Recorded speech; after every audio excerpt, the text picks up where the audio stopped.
de comment trouver sa moitié. Et j'ai très peu de temps. Alors déjà pour commencer, il y en a qui disent mais pourquoi tu dis la moitié? C'est quoi cette histoire de sa moitié?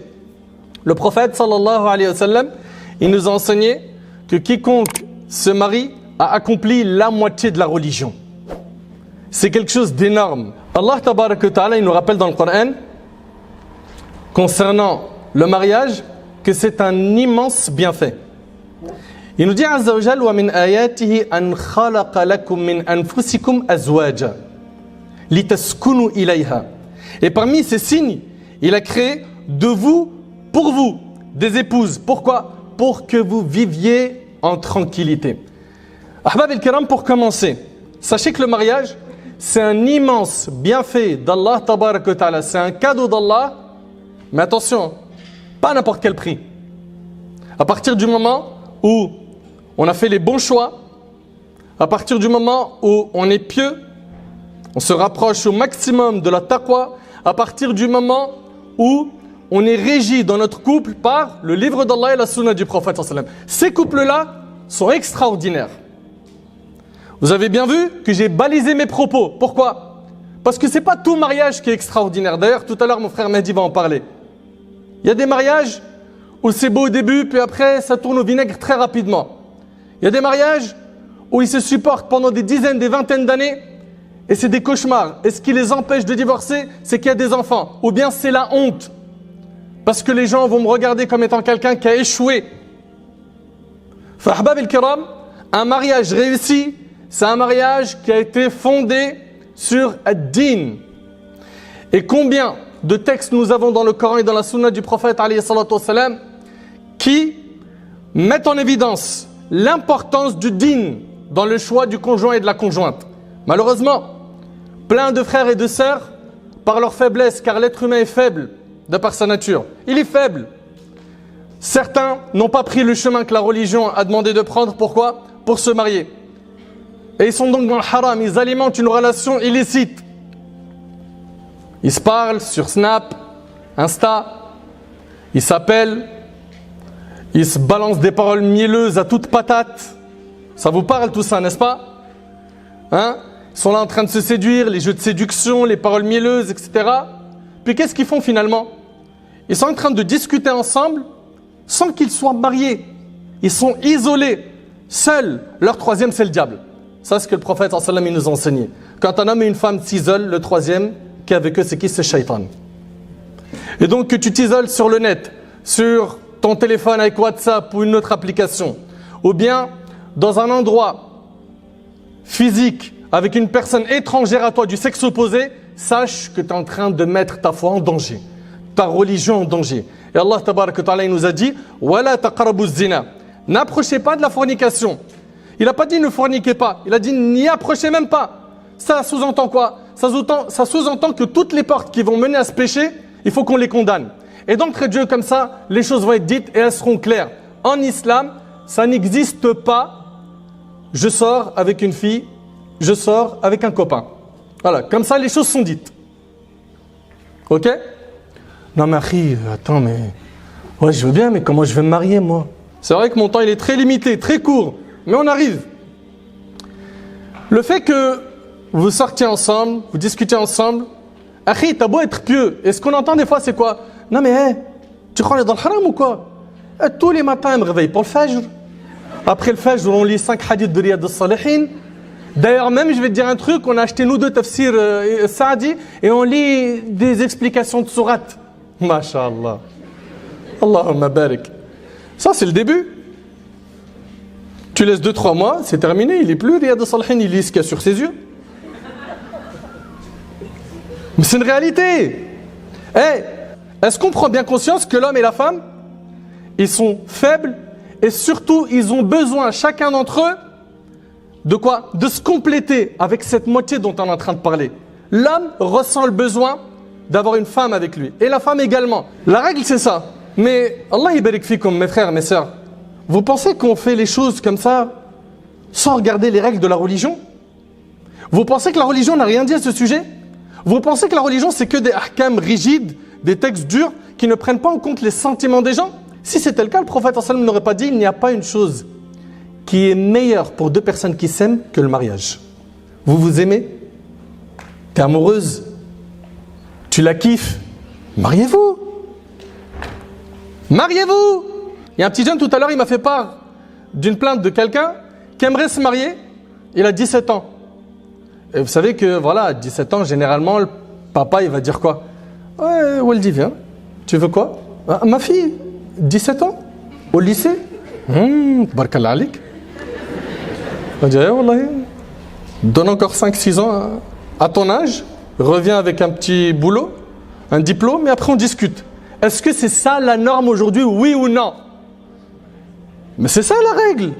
Et puis attention, hein, moi je condamne ces gens hyper matérialistes qui veulent des mariages à 20 000 euros, un cortège de dingue avec la limousine, les voitures de location, le bling bling et tous ces trucs là où il n'y a que du gaspillage et du haram. Non. Nous, ce qui nous est demandé par contre, c'est quoi? D'être raisonnable. Raisonnable. Moi, je veux juste que ce frère-là en question qui vient demander ma fille en mariage, il puisse assumer son foyer. Il travaille avec de l'argent halal. Ma fille, elle va pouvoir manger, se vêtir parce que c'est lui financièrement qui doit assumer ses charges. Moi, je veux juste ça pour ma fille. Et ça, c'est n'importe quel père de famille raisonnable. Il va vous dire la même chose. Donc, mon petit frère qui a 17 ans, tout de suite, on va traiter ce point, comme ça, c'est réglé. Si lui, il vient, il demande la main de la fille de quelqu'un et le papa accepte, et qu'il accepte qu'ils vivent comme ça, avec une distance, c'est tout. Mais la règle, c'est que c'est hyper rare ça. La règle, c'est qu'il va lui dire quoi? D'accord, Waldi, mais attends un peu. Finis tes études, essaye de trouver un emploi, un logement, une stabilité, et reviens voir. N'est-ce pas? C'est ça ou c'est pas ça? Si le père de famille te dit ça, mon petit frère, 17, 18, 19, peu importe, hein, tu as deux cas de figure, pas trois. Le premier, c'est quoi? C'est tout simplement de patienter, c'est-à-dire il t'a dit oui c'est bon, ok, mais plus tard. Là, patiente et vous coupez les ponts, vous ne vous parlez plus. Parce que à force de vous parler, vous allez un jour finir par glisser. Comprenez-le bien ça, ok? Et si vous voulez des histoires sombres de gens qui m'ont appelé, qui m'ont dit je suis maintenant enceinte, mes parents ne le savent pas, est-ce que je peux fuir mes parents et partir avec lui dans le haram? Les histoires, j'en ai trop. Ok? Et les histoires sombres, je préfère aujourd'hui, Inch'Allah, je ferme ce dossier parce que, voilà, Ma'ammar, je suis chargé à bloc. D'accord? Par contre, retenez une chose, c'est que si jamais le jeune, il va voir la famille, et la famille, elle lui dit, j'accepte, mais dans 4-5 ans, coupe les ponts, patientez-vous deux, et rendez-vous dans 4-5 ans quand la situation change, évolue. Si par contre, vous allez craquer, vous n'arrivez pas, vous deux, à faire cette séparation pendant ce laps de temps, la priorité ici, ça sera quoi? Préserver votre dîn. Et donc, il faudra quoi? Que la raison arrive à vaincre les sentiments. Il n'est pas d'accord, lui, ou quoi?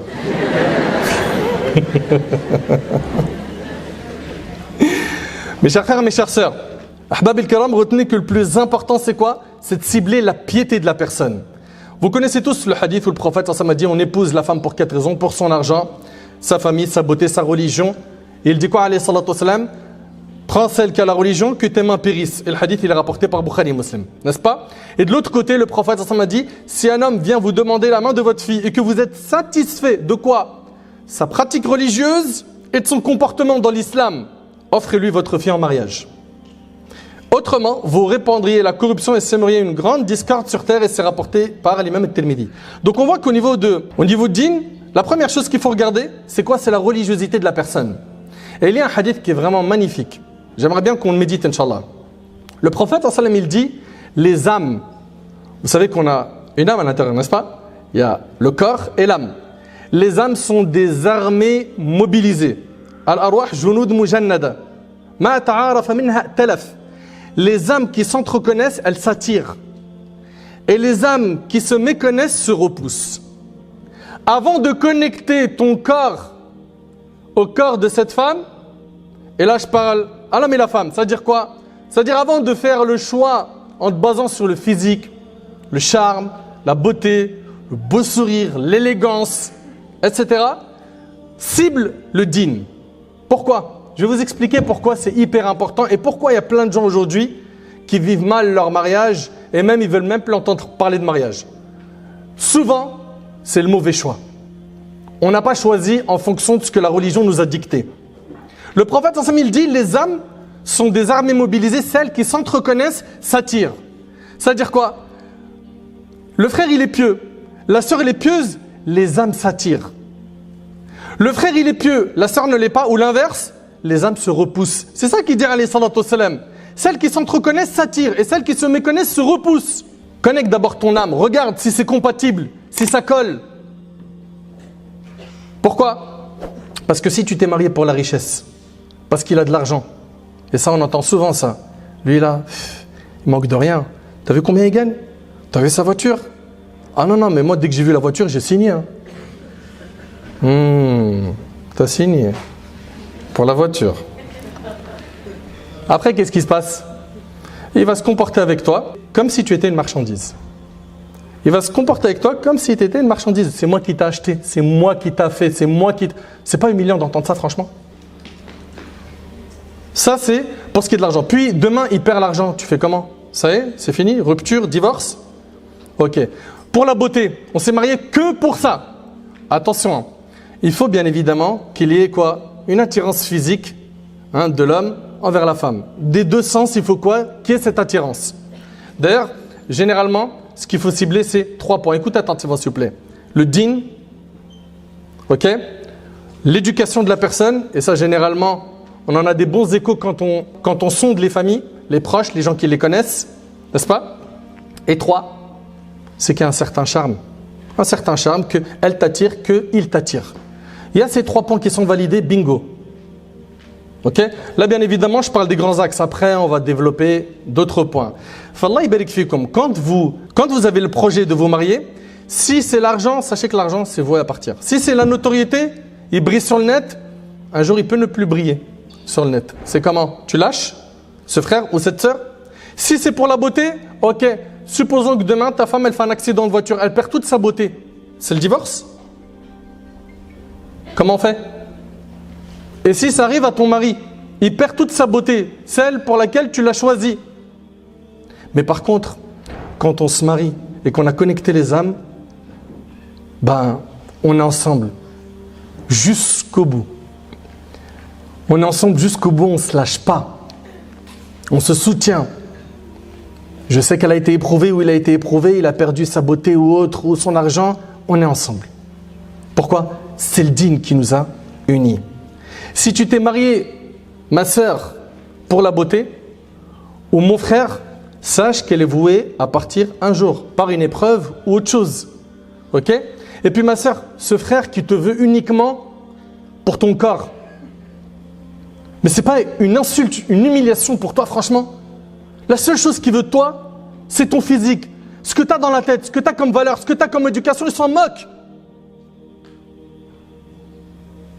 Mais fais le bon choix. Vous savez, là depuis tout à l'heure, je suis en train de dire quoi? La religion, c'est le premier critère, c'est hyper important, c'est hyper important, c'est hyper important. Mais après, quand on les reçoit, ces problèmes de couple, parce qu'on en reçoit par téléphone et aussi également par rencontre physique, la première des questions, c'est est-ce que vous faites salat? Ils me disent non. Quand ils me disent ils font pas salat, j'ai mal au cœur. Je me dis mais qu'est-ce que tu veux construire avec quelqu'un qui fait pas salat? Non mais il est hyper gentil. Mais est-ce que tu as compris que cette personne-là ne respecte pas l'un des piliers les plus importants de l'islam? Comment veux-tu qu'un jour il te respecte? Et qu'il t'honore? Et qu'il te fasse connaître la joie et le confort que tu as connu chez tes parents? Mais le type il prie même pas. Et vous vous posez encore les questions. Donc quand on parle de religion, bien évidemment il y a la salat qui passe dans un premier temps et qu'il faut quoi? Qu'elle soit faite comme il le faut.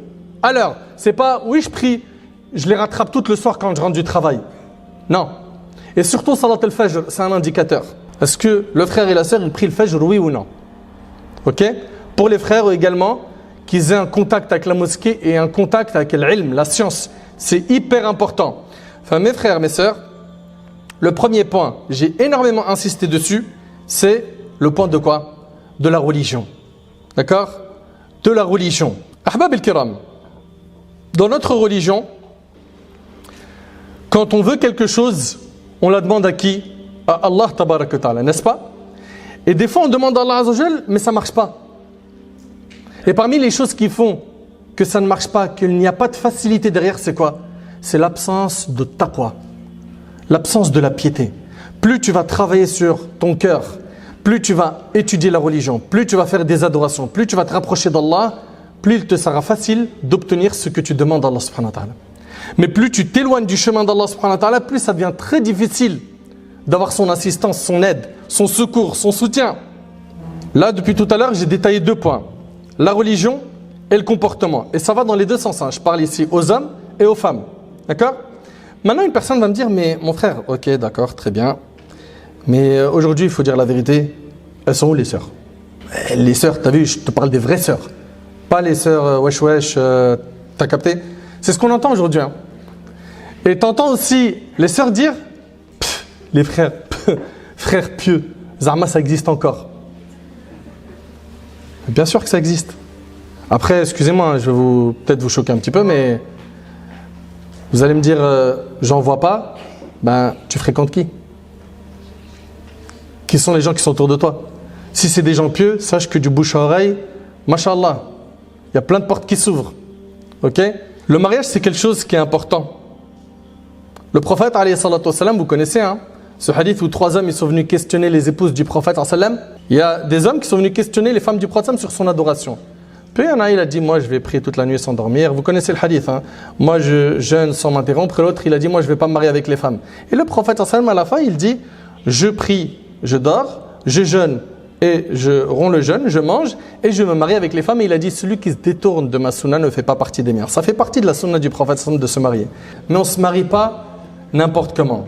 On regarde le côté religieux, on regarde le comportement, on regarde l'apparence. L'apparence, elle est hyper importante. Vous savez, des fois, il y a des gens qui veulent se marier et qui ne se regardent pas. Ils vont faire une rencontre, vous connaissez le terme, hein, muqabala. Hein? Ils vont faire une muqabala, puis le frère, tu lui dis alors c'était comment?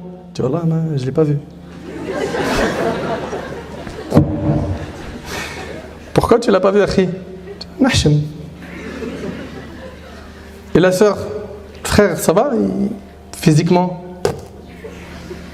Je sais pas. Comment ça, je sais pas? Vous savez, pour ce qui est du regard, Allah tabaraka wa ta'ala, il dit Qul lil mu'minin yaghuddu min absarihim. Dit aux croyants, écoutez bien, de baisser pas leur regard de manière absolue, une partie de leur regard. Regardez Tafasir. Une partie de leur regard, c'est-à-dire quoi? Nadar al-shahwa. C'est-à-dire le regard lié à quoi? À shahwa. En dehors de nadar al-shahwa, c'est-à-dire quoi? Si ce regard n'est pas lié à quoi? Des envies, l'homme a le droit, c'est autorisé en islam, lui, tout comme la femme, de discuter avec une personne du sexe opposé en se regardant avec respect, avec les règles, etc. Ok? Donc c'est autorisé tant qu'il n'y a pas de shahwa. Mais quand il s'agit d'une rencontre pour un mariage, il est recommandé de regarder la personne en face. Là, on ne parle plus d'autoriser, mais il faut que tu la regardes. Et toi aussi, ma sœur. Et le prophète, sallam, c'est ce qu'il a enseigné. Hein.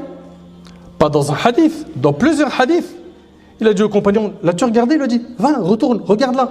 Jabir ibn Abdullah, radiyallahu anhu, il se cachait pour regarder une femme qu'il voulait épouser, jusqu'à ce qu'il avait en elle ce qui l'intéressait. C'est un compagnon du prophète, sallam.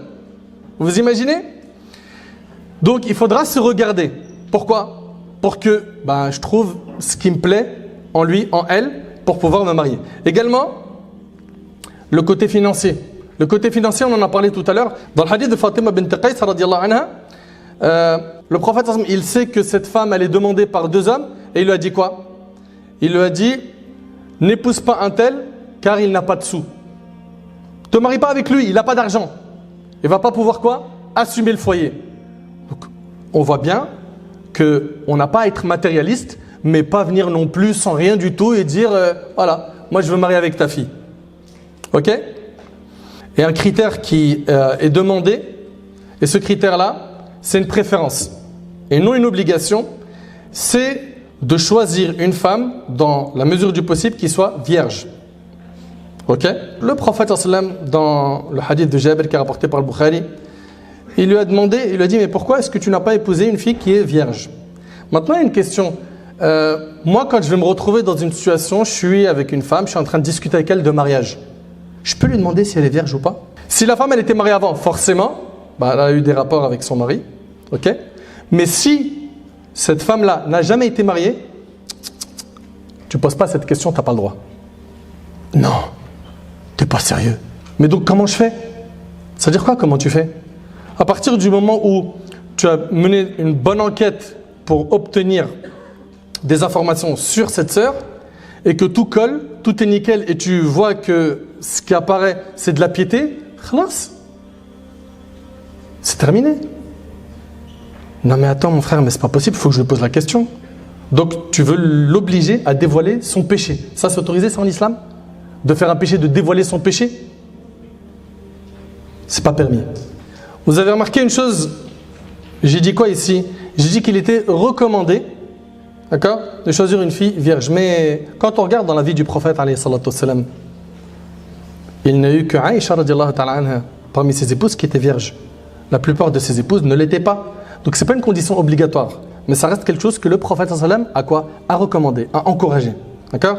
Donc s'il vous plaît, venez pas me dire oh regardez comment il parle des femmes qui... Non, je suis en train de vous citer des textes. D'accord? Et j'ai dit que ce n'était pas une condition. Et le prophète sallam lui-même, la majorité de ses femmes n'étaient pas vierges. Avant cela, elles avaient déjà connu des mariages. Ok? Concrètement, mon frère, il faut que tu nous donnes des solutions. Là aujourd'hui, tu parles des critères. Ok, on l'entend. Et dans ces critères, il y a aussi un point qui est hyper important à prendre en compte. Vous savez c'est quoi? C'est le côté psychologique de la personne qui est en face de nous. Ok?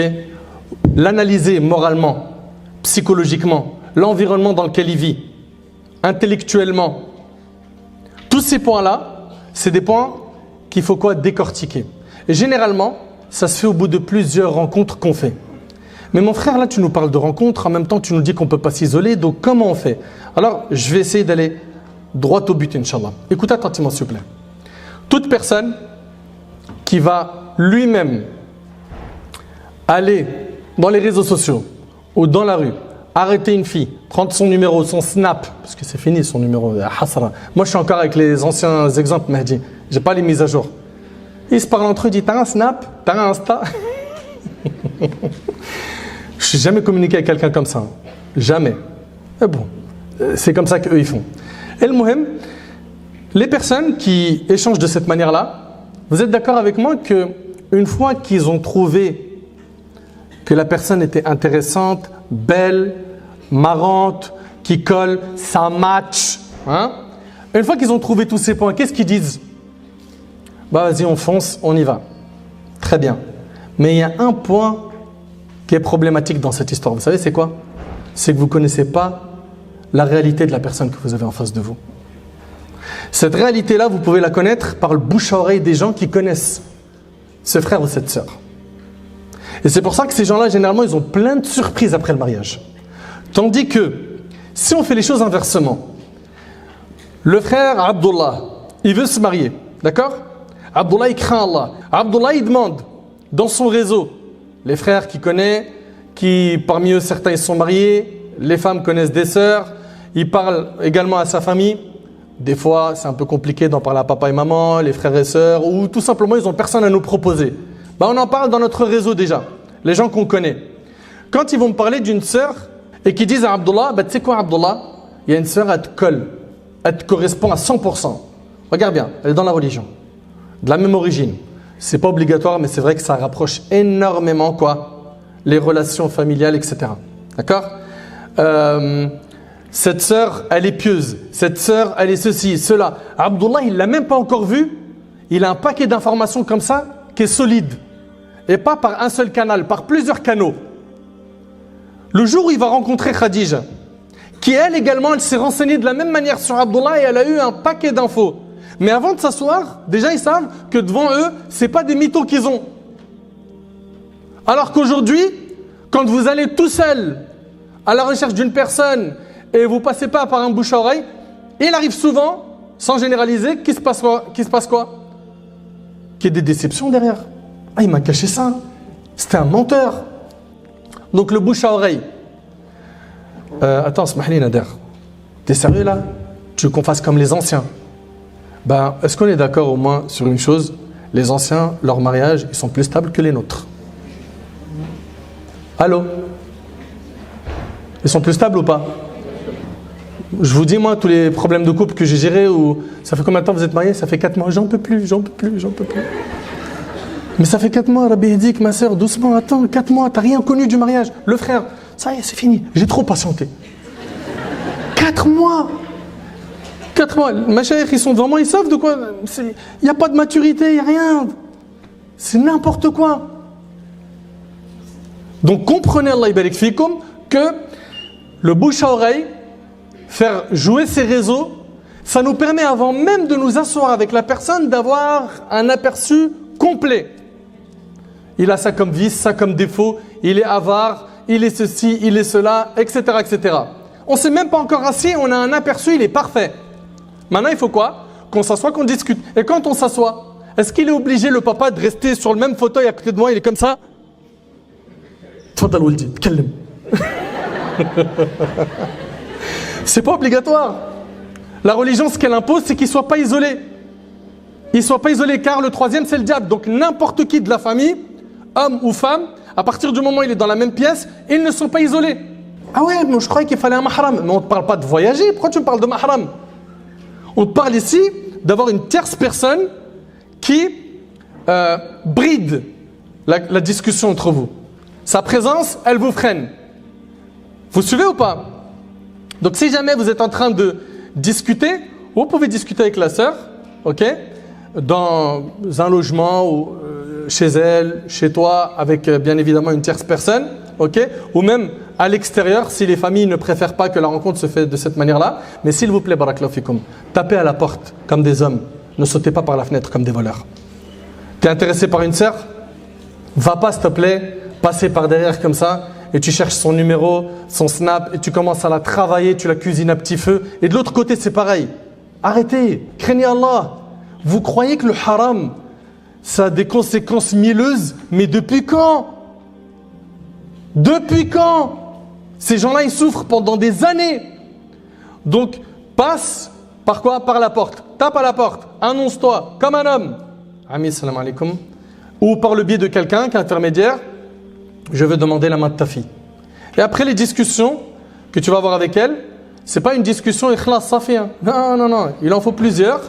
Ok, c'est pas délimité par un nombre. Dans la religion, il n'y a pas tu fais 20 muqabalas, c'est bon. Non, t'en fais assez. Pourquoi? Pour répondre à la plupart des questions qui sont hyper importantes. Et s'il vous plaît, quand vous posez des questions qui sont sensées. On les voit, ils impriment les 100 questions là sur internet. Ça muqabala. Question numéro 28. Est-ce que tu vas acheter une maison à crédit? Non, attends, je coche. Question numéro 29. Est-ce que tu manges halal, ça veut dire tout le temps ou c'est... Arrêtez. Soyez humain, soyez naturel. Il y a des questions qui sont hyper importantes, qui concernent le dîn, qui concernent la famille. Je suis trop famille ou peu. Également, je suis quelqu'un qui parle beaucoup ou pas. Je sors beaucoup ou pas. Je veux travailler ou pas. Je veux vivre en France ou pas. Les principales questions. Mais ils nous ont fatigué la tête avec leurs trucs de robots là, c'est des machines les gens, c'est plus des humains. Ok? Donc posez-vous ces questions-là, discutez de manière apaisée et en parallèle il y a quoi? Il y a le mashoura et l'istikhara. Vous êtes toujours là en train de concerter les gens qui sont autour de vous, qui ont de l'expérience, vos parents entre autres, ok? Vos grands frères et sœurs, ceux qui vous ont précédé dans le dîn et également la prière de consultation. La prière de consultation. Bien évidemment, la prière de consultation, on ne la fait pas qu'une fois. On la fait plusieurs fois jusqu'à ce qu'on voit clair. Mais mon frère, la prière de consultation, je la fais et je vais dormir direct pour voir le rêve. C'est pas comme ça que ça se passe. Je fais istikhara, il est possible que je vois un rêve, il est possible que j'en vois pas. Mais la réponse de la prière de consultation, c'est soit les choses se facilitent, soit elles deviennent difficiles. Si elles se facilitent, fabiha wa ni'mat. Alhamdulillah, je suis sur la bonne voie. Les familles s'entendent bien, on a discuté, ça va bien. L'ambiance est plutôt apaisée, mais si c'est l'inverse, plus j'avance, plus c'est des complications, pose-toi 1000 questions. Est-ce que tu penses vraiment que c'est un bien ce projet? Et gardez une chose en tête, c'est qu'Allah sait il est où votre bonheur. Ok?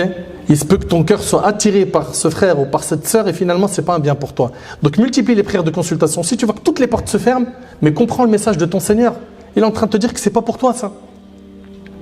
Il faudra que tu acceptes ton destin. Et t'inquiète pas, ce qu'Allah t'a écrit comme rizq sur terre, tu ne quitteras pas cette dunya avant de l'avoir quoi? D'avoir reçu. Donc, le réseau du bouche à oreille, il est parfait. Vous suivez? Bouche-oreille, il est parfait. Avant même de m'asseoir, j'ai déjà un aperçu, j'ai déjà plein d'informations et il suffit plus quoi? Qu'on s'assoie, qu'on dialogue, qu'on discute, qu'on se regarde et qu'on échange avec respect. Mais après la discussion 3-4 muqabala, est-ce qu'on peut continuer à échanger par téléphone? Parce que normalement c'est bon. Vous voulez vraiment le faire?